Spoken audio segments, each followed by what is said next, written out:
Bonjour Sylvie. Bonjour docteur Chazorn. Donc on est un peu dans un lieu inhabituel pour des bécoses. Les bécoses, c'est des soignants, mais aussi des patients en souffrance. Et on est donc dans un hôpital quelque part sur l'île de la Réunion. Et c'est vrai que votre cas est un petit peu perturbant, parce que non seulement il est rare, mais on a un gros problème de diagnostic, parce qu'on est en errance diagnostique, on ne sait pas trop, et évidemment errance aussi thérapeutique, et c'est compliqué. Et vous aviez envie de témoigner, de votre souffrance, et de voir un peu si, par hasard, il n'y a pas d'autres personnes qui auraient la même chose que vous, mais c'est-à-dire quoi? De quoi souffrez-vous? Donc, d'après les diagnostics qui ont été établis sur l'hôpital où je me trouve, donc j'ai une myélite et un AVC sur la moelle épinière. Je vais vous raconter un petit peu mon histoire. Le 7 janvier, je suis arrivée sur l'île de la Réunion. Je suis tombée à l'aéroport, complètement paralysée. Alors pas complètement, parce que j'ai l'usage de mes bras, l'usage de ma tête. J'ai une parasthésie dessous la poitrine jusqu'au pied. Alors c'est une parasthésie très compliquée, parce qu'en fait on ne comprend pas ce que l'on a. On a des sensations de vibration, et ça c'est très important ce que je vais expliquer là, parce que évidemment le but de cette vidéo c'est de pouvoir trouver d'autres personnes qui ont la même pathologie que moi.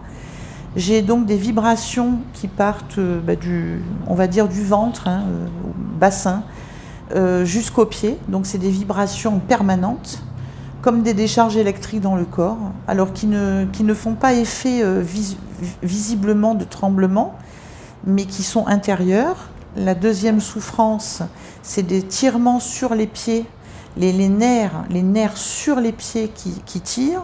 Et ensuite, la troisième souffrance, c'est des poids dans les pieds qui vous tirent par le bas. Donc, une impression d'avoir 50 kilos de pierre qui vous tirent par le bas. Donc, cela fait 1 mois et 3 semaines que je suis hospitalisée.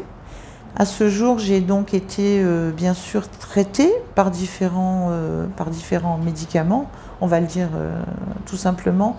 Donc, des corticoïdes, énormément de neuroleptiques, des somnifères, beaucoup de calmants divers et variés. Je ne vais pas vous citer des noms, parce que chacun, de l'Acupan, du Tramadol, de la morphine. Là, on n'a plus de morphine en ce moment. On me l'a reproposé d'ailleurs, mais j'ai dit non.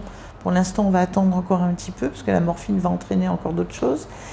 Tous ces traitements qui sont encore actuellement en dosage, là je parle de douleur, je ne parle pas de traitement par rapport à la pathologie, mais uniquement pour calmer des douleurs. En fait, pour l'instant, ils sont au stade d'études sur les dosages en fait, de toutes ces médications, pour arriver à trouver l'équilibre, et qui va me permettre de ne plus souffrir. Ça fait 1 mois et 3 semaines que je souffre, que je ne dors pas, ni le jour ni la nuit, ou par petites fractions de 2 heures. Donc ça devient insupportable au niveau neurologique purement cérébral. Il faut se centrer. J'encourage d'ailleurs les gens qui sont atteints évidemment de cette pathologie, qui j'espère vont se manifester, de se centrer, parce que si vous ne vous centrez pas, vous allez perdre très rapidement la tête. Ce qui m'arrive parfois, d'être dans des phases très compliquées de détresse, en fait, la détresse avec la douleur. Ces douleurs vous mettent dans une détresse terrible. Donc à ce jour, je n'ai pas de solution. À ce jour, alors je fais bien sûr de la kinésithérapie, plus de l'ergothérapie. Évidemment, ça c'est essentiel. Donc une très belle équipe d'ailleurs, un très beau plateau. Ça, je tiens à le dire. Donc des phases pour la mémoire, de jeux avec des cartons, des couleurs, des anneaux à placer dans des... alors ma tête pour l'instant fonctionne bien, donc, mais certainement pour des repères, je pense pour l'équilibre. Ce sont des jeux pour l'équilibre. Ensuite, évidemment, des phases d'adaptation pour les mouvements, comme par exemple faire ma toilette, pouvoir aller aux toilettes tout simplement. Puisque avec la parasthésie, on ne sent plus, on n'a plus de sensation pour faire pipi, pour aller à la selle. Donc aller se déplacer, ne serait-ce que d'un lit aux toilettes, faire sa toilette, tout est compliqué parce qu'on on tient pas debout. Donc je vais vous montrer rapidement d'ailleurs comment je marche parce que, enfin c'est terrible de montrer cela, alors, mais c'est intéressant. Sylvie, c'est vraiment émouvant tout ce que vous nous dites. Et on est d'autant plus dans le brouillard, c'est que le diagnostic, on l'a, mais l'étiologie, c'est compliqué. Alors bien évidemment, c'est de nature ischémique, c'est-à-dire qu'il y a un vaisseau sanguin qui s'est bouché quelque part du côté de la moelle, qui dirige tous les mouvements, des membres supérieurs, des membres inférieurs. En l'occurrence, vous, c'est les membres inférieurs. Qui dit ischémie dit thrombose. Et évidemment, on ne peut pas s'empêcher de peut-être penser que même si cette pathologie est arrivée brutalement, bien longtemps après cette deuxième dose que vous avez été obligé de faire pour rapatrier votre maman tout à fait. De la France jusqu'à Madagascar, parce que vous avez la vie J'ai perdu là-bas. mon et petit donc, papa. Et voilà. on est en recherche parfois aussi avec des techniques, des thérapeutiques qui ne sont pas forcément totalement éprouvées, mais qui pourraient peut-être apporter un peu de réconfort, ne serait-ce que moral, sans prévoir, sans promettre l'impossible. Et donc c'est un peu cet objectif de cette vidéo. Et donc Sylvie, peut-être qu'on pourrait essayer de marcher. Oui. Je vais vous soutenir d'ailleurs. Je vais rajouter juste quelque chose d'important dans une vie, puisque on a des vies totalement différentes, ça va être très rapide. On a des vies totalement différentes les uns les autres. Alors moi je vis à Madagascar.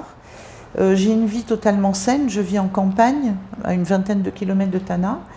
Dans un jardin botanique que j'ai créé d'ailleurs, mais je veux dire dans un environnement sain, où j'ai une vie, où je travaille beaucoup, certes, mais où j'ai un travail qui est tout à fait équilibré, c'est-à-dire qui n'est pas dans le stress, qui n'est pas dans le... C'est un travail vraiment un travail d'amour avec la nature, avec un partage. Et donc juste pour expliquer que je n'ai pas une vie stressée, à prendre la voiture, aller dans des embouteillages, subir par exemple de la pollution, etc. J'ai cette chance de vivre dans un environnement excessivement naturel. Et pour compléter, on peut dire que c'est arrivé très brutalement en quelques heures, voilà. Puisque vous étiez peut-être un peu inquiète sur des premiers signes sur lesquels on ne va pas s'attarder, mais ça s'est brutalement aggravé dans l'avion. J'ai pris ma douche, voilà. Et vous pouviez absolument être incapable à la sortie de l'avion, donc une ambulance est venue chercher pour venir à La Réunion. Incroyable. Île où finalement vous ne connaissez pas grand monde, et peut-être peut-être qu'il y ait des endroits où peut-être qu'il y aurait d'autres cas un peu identiques qui pourraient faire penser qu'on pourrait peut-être essayer certaines thérapeutiques. Voilà. Vous voyez, je me sens aujourd'hui un peu, si je me permets, enfin voilà, on me propose cette interview qui peut être très utile, et d'un côté pour des malades comme moi, et puis aussi pour la médecine, parce que peut-être que des médecins, des neurologues, le monde de la médecine est très grand, pourront donc accéder à ces informations. Et donc des particuliers, des gens comme moi, qui ont cette pathologie, ressentent exactement les mêmes choses, et qui pourraient donc on pourrait se mettre en contact et pouvoir échanger avec nos différents neurologues et pouvoir avoir des échanges concrets pour nous soigner tout simplement. Donc je vais vous montrer comment je vais me lever. Alors, vous allez voir la complexité quand on a une parasthésie, c'est que on ne peut plus se servir évidemment de ses membres. Donc tout est compliqué au quotidien. Donc, je vais vous soutenir. C'est un apprentissage. Je vais essayer de me. Voilà, je vais me mettre sur le déambulateur parce que de toute manière, je ne peux pas faire autrement. Je vais être très près de vous. Voilà.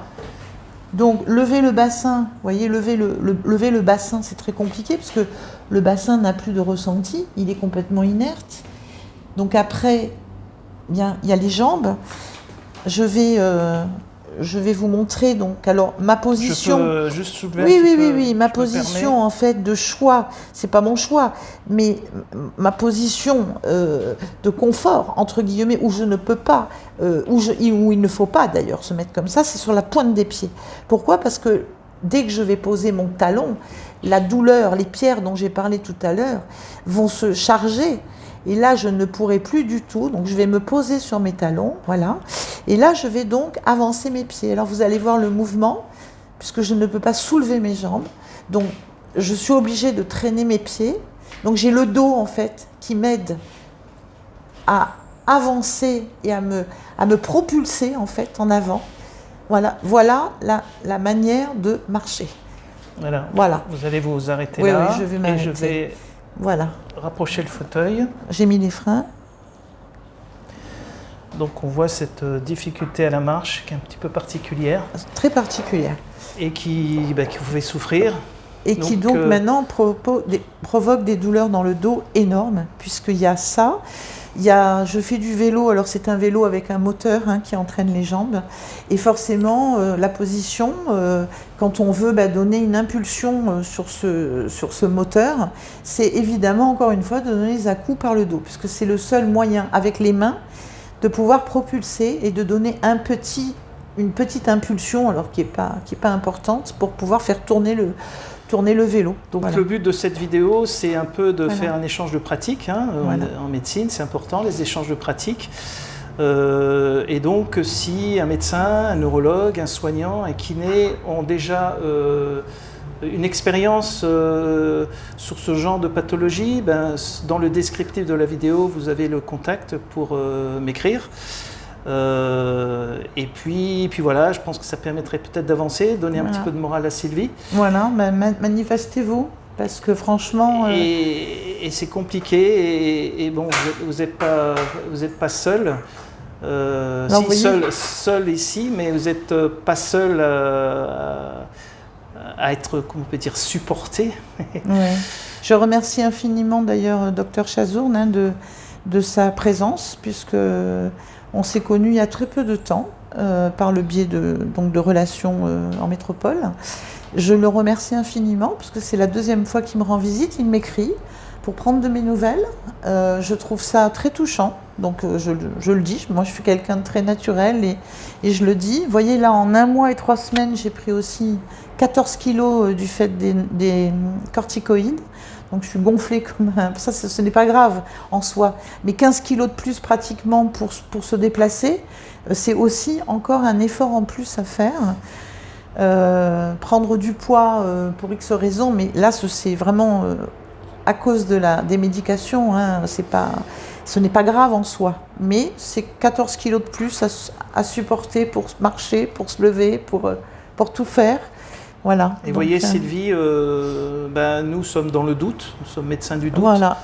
Mais quand on est dans le doute, on essaye de faire au mieux, d'aller chercher, gratter un peu les expériences de chacun, un peu partout. Et c'est l'objectif de cette vidéo. Mais c'est terrible pour un médecin ou une profession médicale de soignant d'être arrêté par finalement nos méconnaissances, et qu'en fait le champ des connaissances est tellement vaste qu'on ne sait pas bien souvent. Et un patient qui est face à un soignant qui ne sait pas, c'est un peu désespérant. Par contre, face à un soignant qui doute, ça peut donner un peu d'espoir, parce qu'un médecin qui doute va pouvoir essayer de chercher, c'est l'objectif de cette vidéo, de rentrer en contact avec des centres de régulation, des kinés, des neurologues, etc. Merci Sylvie. Mais avec grand plaisir. Bon courage.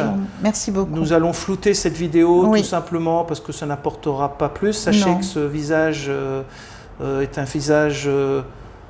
c'est pas un visage de colère, c'est un visage serein, mais qui aimerait s'en sortir et retourner voir sa maman à Madagascar. C'est ça. Au revoir Sylvie, merci beaucoup pour ce témoignage. Merci, au revoir.